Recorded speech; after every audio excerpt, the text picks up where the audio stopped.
What's up, everybody? Noah Kister back here for my Spider-Man No Way Home review. You can tell what my favorite movie of the year is, can't you?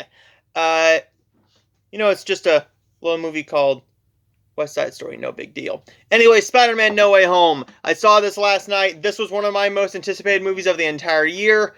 When you're a Marvel guy like me, now, I am not a huge Marvel fan. I do not love everything Marvel does. I have not loved Hawkeye. I have not loved Loki. I loved elements of the shows. I did love WandaVision. I loved WandaVision to death. I did like Falcon and the Winter Soldier once we got past episode 2 or 3. Probably the tail end of 3 is when I really started getting into it. This is Spider-Man No Way Home. Spider-Man No Way Home kicks off right where Far From Home ends. Speaking of Far From Home, I was not a big fan of Far From Home. I wanted to love it. I thought it had elements that were really, really good. I just thought it was a step down from Homecoming. Homecoming is one of my favorite Marvel films ever. I love that film. I just think it works on every single level. How does this film live up to that one? We will get into that in just a little bit. This movie starts out, everybody knows that Peter Parker is Spider-Man.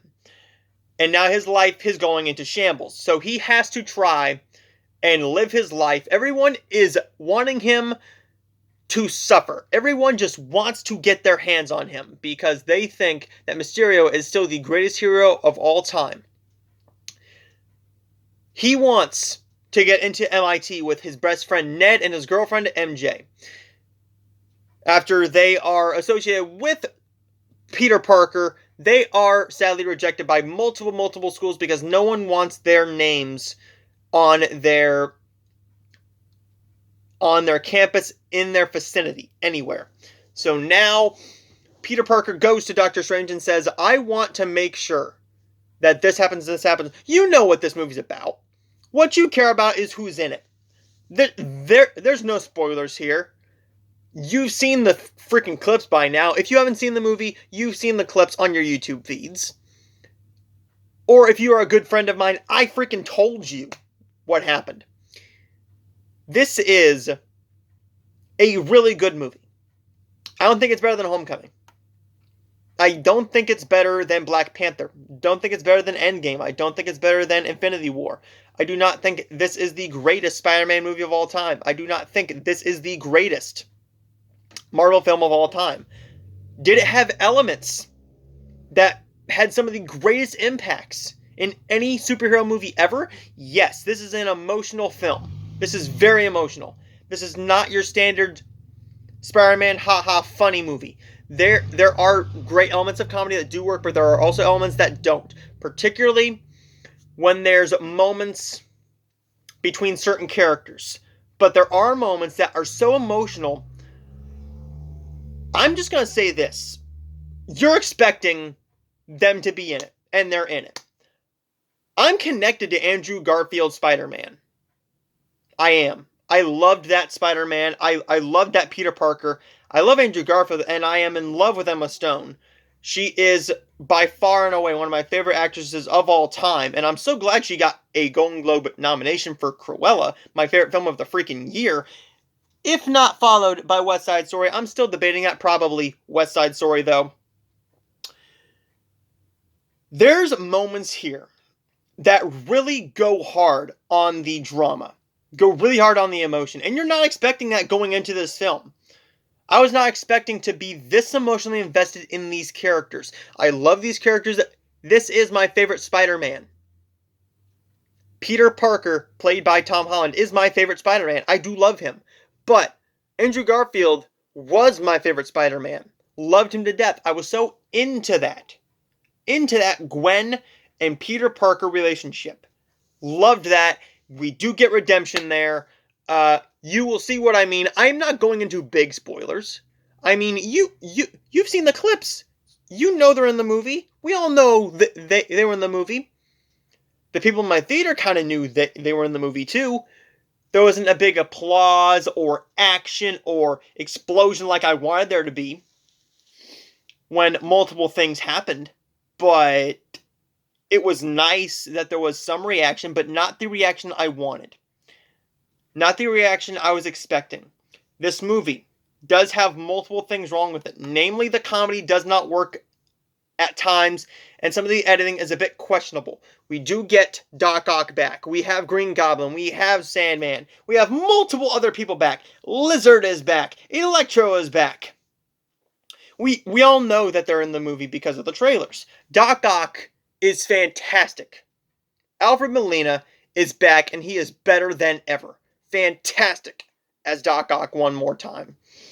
We aren't going to see him again, I don't think. We are not going to get another Toby movie. We aren't going to get another Andrew movie. I think we're going to get a lot more Tom Holland, because they did confirm that we are getting a college trilogy with Zendaya, with everybody back. This film ends in a way that I was not expecting. This is not going to be a movie that you are expecting the ending. You're not going to really be disappointed with the ending either, because you know there's another trilogy if you pay attention to movie news. The people in my theater did not, specifically this one guy who talked through the whole damn movie.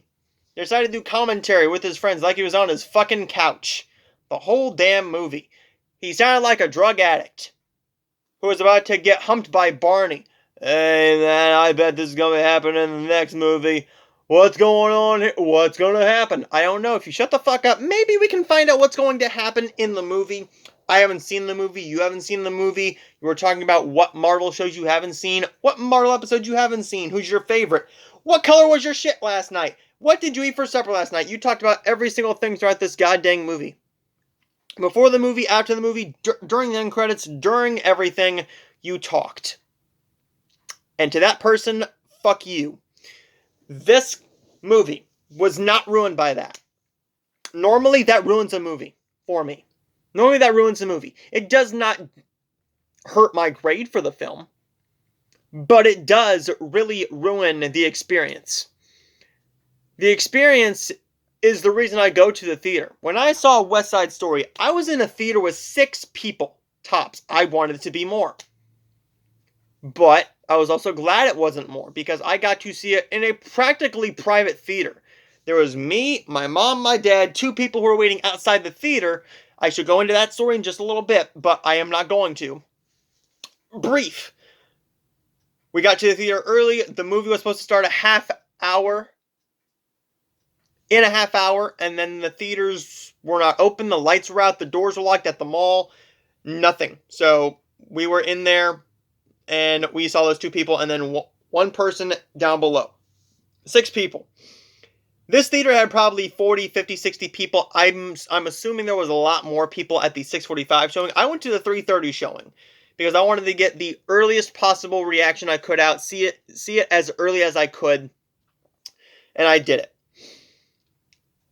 The reaction in the 6:45 screening was probably a lot better. It had a lot more hardcore Marvel fans, people waiting in line, getting their popcorn, getting all the collectible stuff.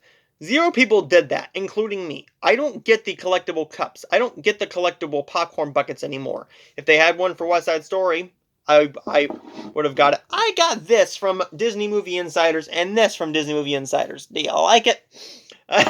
Okay, enough about West Side Story. Sorry, I'm going to be harping on that movie all Oscar season, so you're going to be hearing about it. This movie, Spider-Man No Way Home, is not a perfect film, but it's a dang good one. It is not in my top 10 of the entire year. I'm going to say that I had more fun than I was actually expecting, but it was a bit of a letdown, because the comedy, the MCU comedy, kind of works here and there, but it doesn't work all the time. The editing is a little bit off. But the ending and the emotional aspect really do make this film. There's fan service in there. We all know there's going to be fan service. If you want to know what the fan service is, go ahead, go on YouTube and watch it. If you don't want to be spoiled, I kind of gave a little bit of spoilers away, but you can't talk about Spider-Man No Way Home without going into some spoilers, because you know what's going to happen. You know what's going to happen. You just don't know how it's going to happen until that happens. I'm going to give Spider-Man No Way Home a B. I really did enjoy this film. It is a good movie, a really good movie. It's not my favorite Spider-Man film. I'm going to stick this right in the middle of Homecoming and Far From Home. I loved Homecoming just a little bit more. We did get a Morbius trailer, which I'm really excited about. We also got a trailer for the 355, which I think looks like a damn good film. I think that looks damn good. We also got one called Marry Me with Owen Wilson and Jennifer Lopez, which I saw right before West Side Story and this film. The first time I saw it in front of West Side Story, I was a bit annoyed because we were already at 25 minutes of trailers anyways. With a 2.5 hour movie, including this one. But this one we only got the 3 trailers. We got the 355, then Morbius, and then they kind of threw it off a little bit. They kind of threw off the action pacing a little bit. You could have put in Sing 2 and it would have made more sense. But anyways, there you go, guys. There's my review of that one. Stay tuned because I will be talking about Venom, Let There Be Carnage, and The Last Duel up next, along with a lot of Hallmark Christmas. And I will be talking about a lot of Christmas because we only got 3 more Hallmark Christmas films, and then I will be ranking all of them. Then I got to catch up on a couple more Christmas films before we do our full Christmas ranking of 2021, which will be happening in January. But we got a lot of reviews coming your way and a lot more coming to this channel, so I will see all of you guys next time. If you have not seen Spider-Man and you want to see it in theaters, definitely go and see it in theaters. It's the best way to watch this film. If you are comfortable going to the theater, that is. If you are not comfortable going to the theater because of the pandemic, then I completely understand. I am cautious just like you guys are. This was my first movie besides West Side Story. These were my 2 movies that I went to in the same week since Candyman. I had not gone to a movie theater since Candyman in August. That tells you how careful I've been being. So there you go, everybody. I will see all of you guys next time.